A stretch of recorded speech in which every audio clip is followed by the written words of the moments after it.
How you gonna walk through this world? It's so easy to misstep.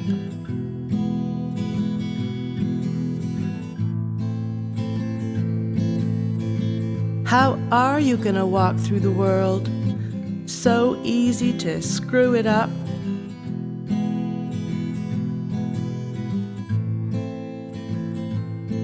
You gotta rise like the sun does every day. Rise up, look above. The light feels something like love.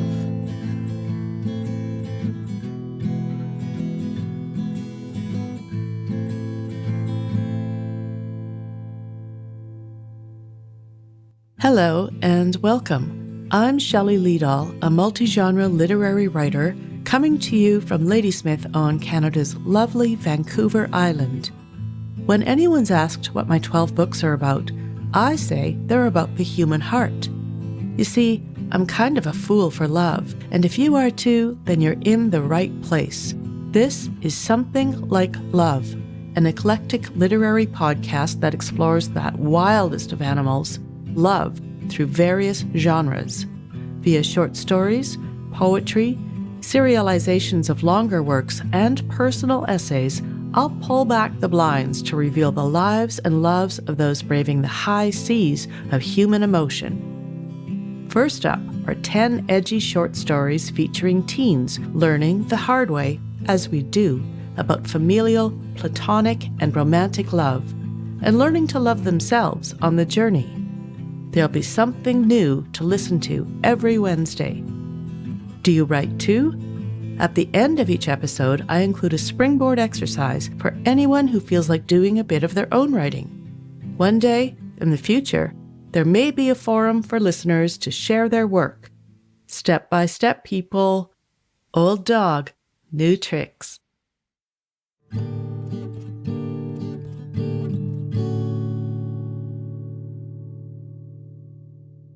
Historic events. JFK's assassination in 1963, Neil Armstrong and Buzz Aldrin walking on the moon in 1969, the end of the Vietnam War, and the birth of the first test tube baby in the 1970s, the murder of John Lennon in 1980, the nuclear disaster at Chernobyl in 1986, Princess Diana's tragic accident in 1997, a global pandemic in 2020. Which historic events do you recall? You know, those times when you can assert, I remember where I was when... I remember precisely where I was on the morning of September 11th, 2001. I heard of the first disaster, the crash of American Airlines Flight 11 into the north face of the North Tower of the World Trade Center on CBC Radio as I was still in bed. United Airlines Flight 175 crashed into the South Tower, and I bolted downstairs to turn on the small TV above the fridge. I stood there for the next 12 hours. We're in episode 10 of Something Like Love, the finale of this suite of stories featuring teen characters. The story you're about to hear aired twice on CBC Radio Saskatchewan to commemorate 9/11. That shattering day that changed so much 19 years ago. Here is the beginning of the end of the world.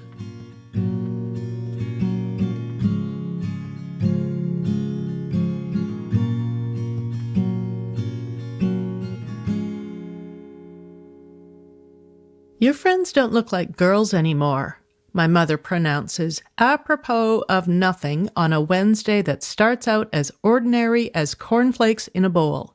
They're all women now. For a moment I think I'm dreaming her voice, but no, my mother's fond of pronouncements. This could only be real. I might be sitting on the patio with the latest issue of Harrowsmith, Maclean's, or Life, we have subscriptions, and she'll slam through the back door, God, I hate loud noises, and cheerfully announce, that Josh Hartnett is one sweet honey, I could really eat him up. Or I'll catch her watching me when I'm on the phone with Lindy, Steph, or Mike. After I hang up, she'll ask, are you having sex yet? Oh, and I just threw a load of clothes in the wash. Remember, my new blouse does not go in the dryer. Most times I don't think she even expects a response. She's just thinking out loud.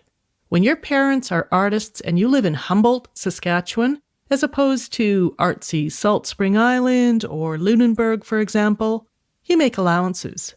My mother's medium is clay. She's a potter. There's a sexy scene in that old movie Ghost featuring Demi Moore at a potting wheel. That is so not my mother, though she does go in for semi-fashionable blue jeans, and she wears my t-shirts and a jean jacket, not shapeless sacks or purple leg warmers like some artist types. Mum sells her bowls, mugs, and wine chalices. They look more suited to holding blood than wine, in a fabulously unsuccessful gift shop/flower shop/Sears retail outlet on Main, and she does the rounds of arts and craft fairs across the province. Dad's a photographer. His subject of choice, Chernobyl. He's been visiting the site of the nuclear power plant disaster and shooting the landscape, people, there aren't many left since the evacuations, and deteriorating buildings for the last 6 years. He's good. He has an eye for haunting juxtapositions, innocent, everyday objects like baby cradles and school desks, contrasted against peeling walls in the abandoned, dilapidated buildings the tragic accident left behind. He's there now. We like him there, but we like him here too. His absence is a presence, in a strange sort of way. I ignore Mum's statement about my friends. Ask myself, what time is it? What day is it? It's a school day, that much I know. Has to be, because I'm so tired I can't make a fist. Come Saturday morning when I actually can sleep in, I'll be bright as prairie sunshine on a white fence at dawn, no matter what time I stumble home the night before. 7:36, Mum says, shuffling through the swamp of dirty clothes on the juice and makeup-stained carpet around my bed. I groan. Why'd you get me up so early? Geez, what are you looking for? Scotch tape, contact solution, drugs, she says. Mother. She won't let it go. Last month, she found a pipe in my jeans. She brought it to me. I was online with Fernando, a 17-year-old rap guy from Spain who sends me his masterpieces, and she said, life lesson number 128. Remove drug paraphernalia from pockets before you throw dirty clothes downstairs. I told her it wasn't mine. It's the oldest alibi in the book, and she didn't buy it, but she didn't rag on me either, and she didn't tell Dad. But she gets her digs in here and there, just so I know she knows, and I'd better smarten the hell up, eh? Of course it was mine. I don't have a habit or anything, but it does take the edge off being an average 17-year-old chick trying to keep it all together amid the chaos of the 21st century. There's the big stuff, the heart and bone-crunching pain of unrequited love. 2 years, and Warren dumped me for a Safeway cashier. The New Year's Eve suicide of Jody Bergstrom, a quiet kid I'd been in school with since kindergarten. And the smaller, everyday stuff. School, money, future, that just settles on your skin like radioactive waste, and you have to blow it off, all off, on the weekends. As Mike says, life can be a nasty biatch, and all the superheroes have gone into hiding. It's too early to get up, I whine beneath my covers. Teenager needs sleep. You didn't walk the dog yesterday, Mum says, no nonsense like. I told Felix you'd take him this morning before school. He's waiting at the door. Where's the damn Scotch tape if I have to wrap another bowl with Band-Aids? I swing one straight leg out of bed like Frankenstein. Mum leaves to continue her early morning quest for the almighty Scotch tape. There are numerous simple items we never have enough of around here, or they mysteriously vanish. Tape, Scotch masking or packing, ice cubes, safety pins, contact lens solution, the butterfly backs of earrings, cheddar cheese, combs, pens beside the phone. I kick some dirty clothes around and find the elusive tape beneath a hoodie I borrowed from Lindy. Mum still calls hoodies bunny hugs. It's a Saskatchewan thing. I take the tape into Mum's room. She's standing at the end of her unmade bed, statue still, as if she's just been told that someone she knows has a brain tumor. The radio is on. "Shit," she says, holding her palm up like a traffic cop. "Listen." "We have reports that an airliner has struck the North Tower of the World Trade Center in New York City," the announcer states grimly. "At 8:46 a.m. local time, a jet crashed." "Shite," I say. "Talk about bad luck." Mum shakes her head. "No kidding." There's a worry line above her eyes that's been getting deeper, one of the few indications that she's creeping closer to 40. She yanks back her comforter and begins to straighten the twisted sheets. What a fluke! I examine my morning self in her dresser mirror. I recently had my hair cut. It was just past my shoulder blades. Now it's above the ears short and bleached blonde. I was bored with having hair the color of an antique walnut dining room table and wanted to test the more fun theory. Who'd have thunk that short hair is even more work than long? You have to gel it and spritz it and keep it trimmed. And now that I don't have that hair curtain to hide behind, people can actually see me for the first time in years. I spend a lot more time putting on my face. I lean into the mirror. God, my eyebrows are everywhere these days, halfway up my forehead. This can't be normal. I search for tweezers, another of the many items that inconveniently disappear when you need them most. An annoying jingle for a local auto body shop, Mike's a grease monkey there, comes on and I sing along despite myself. The cheesy ad's interrupted in mid-chorus. Reports just in that a second plane has hit the Twin Tower. Mum drops her pillow and bolts downstairs. I'm right on her bare heels. She turns on the TV and we see the first plane strike, then the second. We watch the crowds running in the streets away from the monstrous cloud of dust and falling debris. We see things falling from various floors of the towers, and I realize with a sickening feeling in my gut that these are people, real people, jumping from office windows to their death. It's the beginning of the end of the world, Mum says, and we sit there for many minutes, numb, watching a disaster that even the hottest directors in Hollywood couldn't do justice to. "You're not going to school today," she finally says, her hazel eyes still focused on the screen. "I want you with me, watching this." I realize that she's squeezing my hand. She's also crying, but I don't think she's aware of it because she makes no effort to wipe the tears away. It's obvious now. This is no fluke. It looks like a blatant terrorist attack on the most powerful country in the world, and it's too close to Canada for comfort. It feels like a nightmare. I can't process it. I want to stay, Mum, but I can't miss school. I have a biology test today, and I'm actually prepared for it. Last night, I got high, put on some tunes, and suddenly Mendel's rules of genetics made clear and perfect sense. "I'll write you a note," Mum says. "This," she nods toward the TV, "is world history, being made right here and now." She seems unable to take her eyes away from the horrific images. Now they're showing reruns of the first jet approaching. Then it looks like it disappears behind the tower before it blows out the other side, leaving a gaping hole. Businessmen are running through the streets, their suits streaked with soot. People are crying and bleeding. We hear that the Federal Aviation Administration has shut down all New York City airports. I know she's right. This is undeniably the most shocking event I've ever witnessed. Way bigger than Princess Diana's death, and I thought that was huge. But there's no way I can keep all that biology exam material in my head for longer than a day. I have to write that exam. "Mom, I'm sure they'll have TVs on at school. You can call the office too." She's already dialing, and while she's on the phone, we learn that a plane has crashed into the Pentagon. There's no time to walk Felix.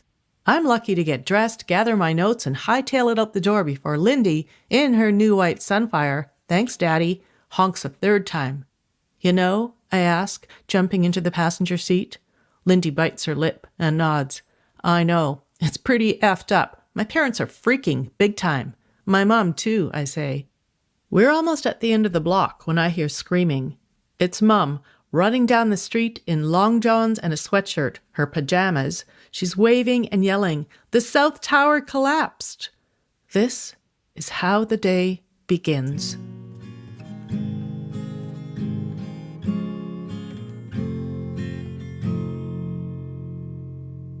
Steph isn't at school. Did she call you? I ask Lindy at our side-by-side lockers. The inside door of hers is plastered with snapshots from parties, everyone standing around in basements or around campfires, bottles in hand, beer spilled on jeans so that it looks like the drinkers have peed themselves, and maybe, in some cases, they have. There's one photo of Mike barfing into an ice cream pail we tied around his neck. Once, I was at a pit party where Mike and 3 of his buddies wore adult diapers. Each time one of those guys peed, he'd throw up his arms and shout, "Olé!"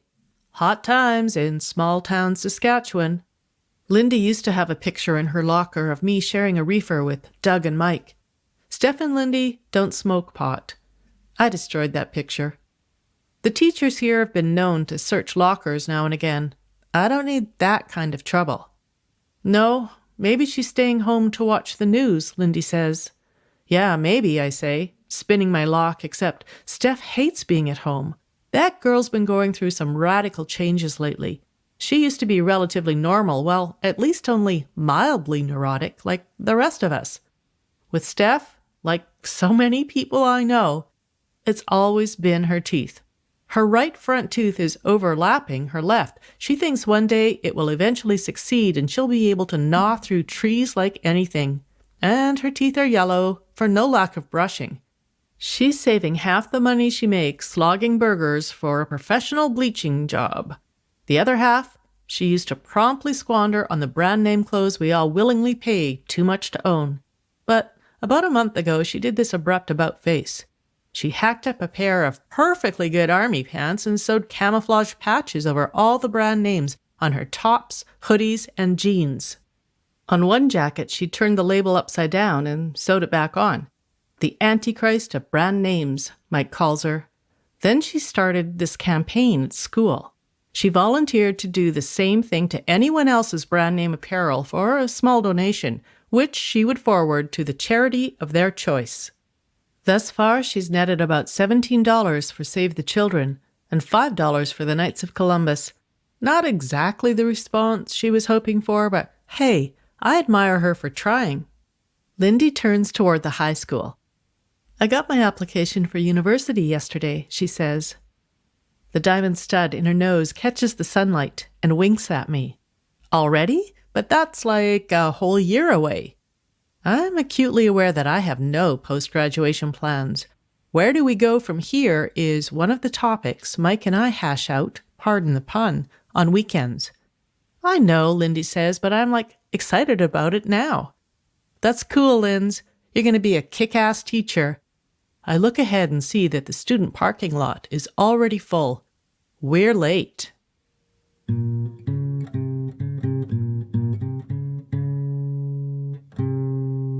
All morning, we track updates on the tragedy that's unfolding in New York, Washington, D.C., and in the sky over Pennsylvania. New York City Mayor Rudolph Giuliani urges New Yorkers to stay home. Flight numbers and crew members' names are released. Los Angeles International Airport, the destination of 3 of the crashed airplanes, is evacuated. President George W. Bush says that the U.S. military is on high alert worldwide. He asks for prayers and says, "Make no mistake, the United States will hunt down and punish those responsible for these cowardly acts." Clusters of students and teachers gather at the TV that's been set up in the Commons area. Some teachers also have TVs in their classrooms, and we watch the news instead of reading Othello and doing math. But we don't get out of the biology test. Ashley Posnikoff toured the Twin Towers in July. Mila Deutscher has a second cousin, an investment officer, who works in one of the towers. Her mother hasn't been able to get any information yet. Blaine Herzog, a fellow grade 12 student and infamous shit disturber, says the Americans had it coming. What an asshole. At noon, I hang at the school and spend the hour in front of the TV in the Commons. Someone orders pizza and we all chip in. It's made official. Senior FBI sources tell CNN that they're working on the assumption that the 4 downed airplanes were hijacked as part of a terrorist attack. The camera jumps to bystanders. It closes in on a little girl, she might be 10, weeping. A woman, her mom, is clinging to her, but then the woman crumbles, faints, I think, and the little girl cries even more. I have to turn away. By the end of the afternoon, there's a name attached to the attacks. U.S. officials say there are good indications that Saudi militant Osama bin Laden, a multimillionaire suspected of coordinating the bombings of 2 U.S. embassies in 1998, is involved. When Lindy drops me off after school, I find Mum still in her long johns and sweatshirt, still in front of the TV. I can hardly even slip away for a few minutes to go to the bathroom, she says. This is... Her voice fades, and I notice the used tissues on the coffee table, her nose red as a serious drinker's. This is unfathomable, she finishes. Your dad's trying to get a flight home, but air travel's a mess. American planes are landing in Gander and Halifax. They're even getting the Saskatoon airport ready, just in case. It's happening all over. There could be more attacks. I sit on the couch beside her. Fires are still burning in parts of the Pentagon. No death figures have been released yet. The 47-story Building 7 of the World Trade Center complex collapses.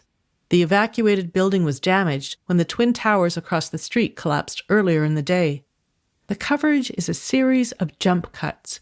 The impacts, the implosions, on-the-street interviews, White House spokespeople, the mayor of New York, discussions with experts on terrorism, and rescue crews. I think about my friends around the world, Audrey in New Zealand, who was my first online pen pal, Fernando in Spain, and I wonder if they're also pressed together in front of TVs, watching these exact same scenes. President Bush is again shown in an elementary school in Sarasota, Florida, reading to children when the news is whispered in his ear. The look on his face in that instant makes me shiver. He's so controlled. I just can't believe it, Mum's saying again as the phone rings. I run to the kitchen to pick it up before it rings again. I've always hated loud noises, slamming doors, phones, horns, barking dogs, obnoxious people. Maybe something loud and traumatic happened when I was in my mother's womb. I don't know. Hello? Carla, I'm in hospital. Can you come? What the? Steph? Is that you? Why are you talking so funny? You sound drunk. Accident. Hospital. Teat. My friend continues in this strange, slurred language. Oh, God. I get it. You're in the hospital. I'll be right there. I slam the phone down and grab my jacket. Mom, Steph just called from the hospital. I don't know what's wrong. Can I take the car? I'll get the keys, she says, and tears her gaze away from the TV. Call me when you know. I will. I slide into my runners and don't bother with the laces. This day is effed up, Mum says. Sometimes she says exactly the right thing. Lindy's already at the hospital when I arrive. Steph's body is concealed beneath a thin green sheet, but she doesn't look banged up and she's not on life support. I breathe a little easier. She has a pen and notepad resting on her stomach. Steph's mum is there too, sitting on a chair beside the window, looking small and weak as if she needed a hospital bed herself. Maybe she does.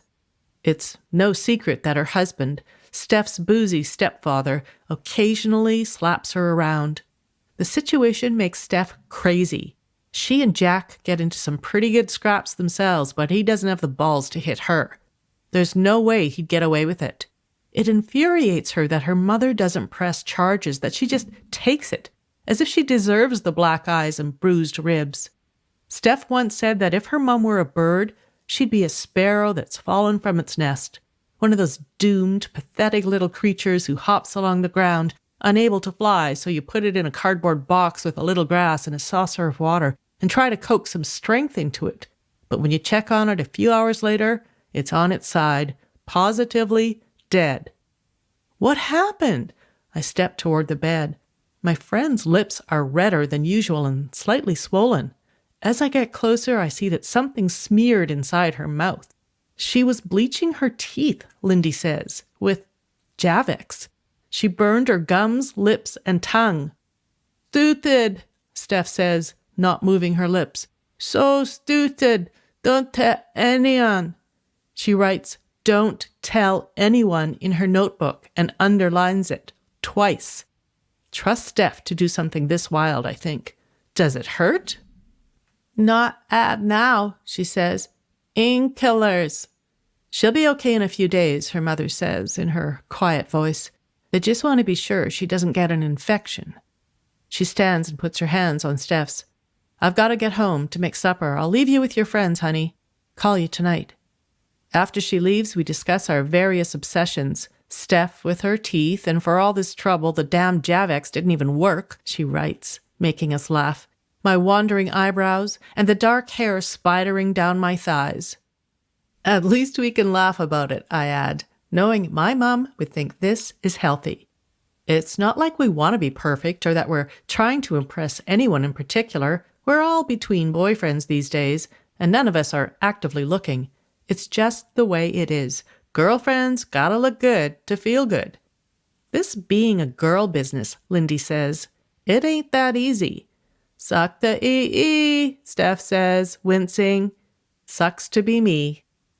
After we've pretty much wrapped up with the self-deprecation, we turn on the miniature TV suspended above Steph's bed. Lindy and I crowd around her and watch clips of the jets hitting the towers, the buildings collapsing, the panic in the streets. Oh God, the sound of it all. It's so unreal, I say. It's like a bad trip or something. A list of the airline passengers' names is being printed across the bottom of the screen. Barbara Keating, 72, receptionist. Sarah Elizabeth Lowe, 28, flight attendant. Zoe Falkenberg, 8, University Park, Maryland. David Reed Gamboa Brandhorst, 3, Los Angeles, California. I do, Steph says after a few minutes. I look at Lindy. She lifts her thin shoulders. We don't have a flipping clue. Steph picks up her pen. I want to do something, she writes. There'll be a high demand for blood. I'm going to organize a blood donor clinic at school for the survivors. It friggin' amazes me how quickly my friend's brain works. How she doesn't just sit around talking about things, she acts on them. A few days later, once the skies are again deemed safe, Dad flies into Saskatoon and Mum and I pick him up. You're buzzing, I say, like I always do after he returns from Chernobyl, our little joke in blaring poor taste. Yeah, I had another week, but of course 9/11 changed everything. I'm just glad to be back on Canadian soil. He spots one of his black suitcases with yellow string tied around the handle and heaves it onto a cart. How's everything here? Same old, I say. I aced my biology test. Not. I pulled off a 70. I expected 85. Good girl, he says, throwing his arm around me. I love the hair. He kisses the top of my head. Mum's checking her watch. Do you want to get something to eat, or should we just head straight home? Home, Dad says. I'm wiped.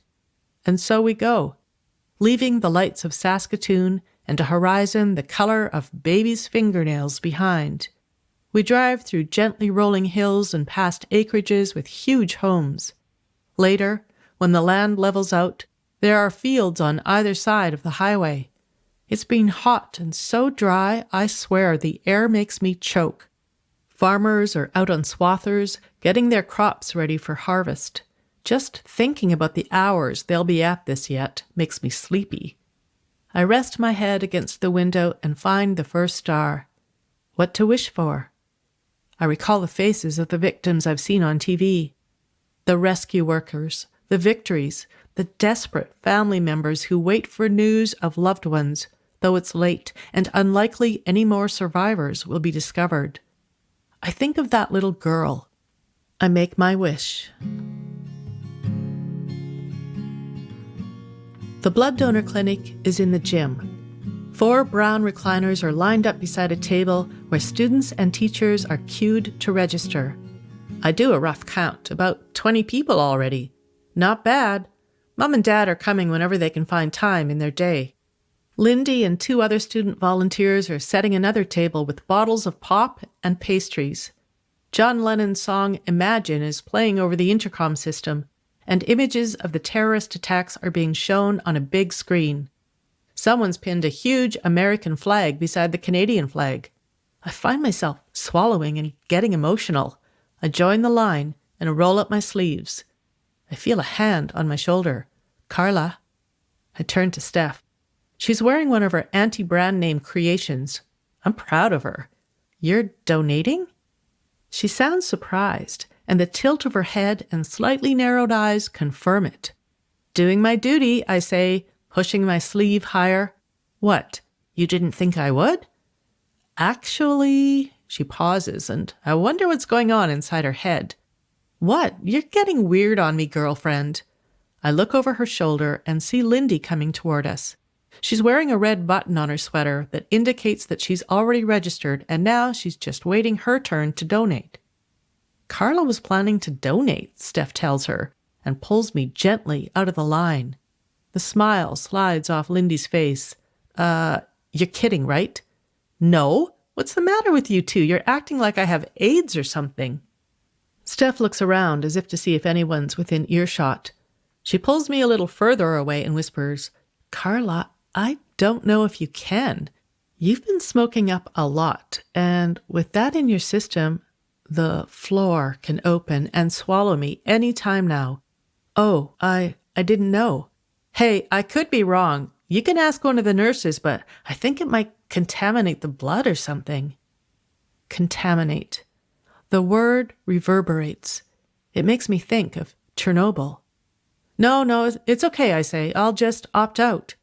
I'll catch you guys later. And by the way, Steph, this is a good thing you're doing here. I focus on the swimming gym doors and start toward them, but I stop and turn before I pass through. Steph's at the registration table now, and Lindy's pouring glasses of pop and serving donuts to those who've already donated.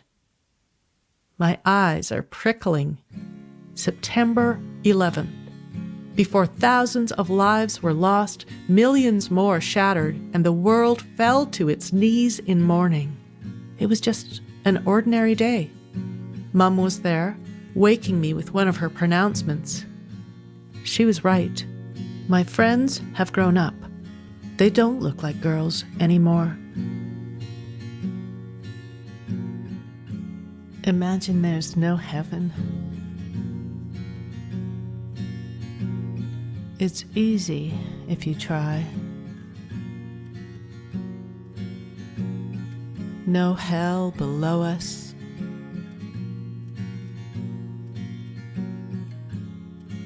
Above us, only sky. That was the beginning of the end of the world, written and read by me, Shelley Leedahl. The music, well, you can blame that on me too. It's been my good fortune to have Zak Cohen produce these stories. Your turn to write. Close your eyes and cast your thoughts back to a historic event in your life. It could be a global event, something local, or an entirely personal recollection. It may evoke positive memories, or not. I really want you to consider one of those times in your life when you truly do remember exactly where you were and what you were doing when this event occurred. If that idea doesn't appeal, I suggest you invent a major event. Something that would make the news, something that changes lives forever after.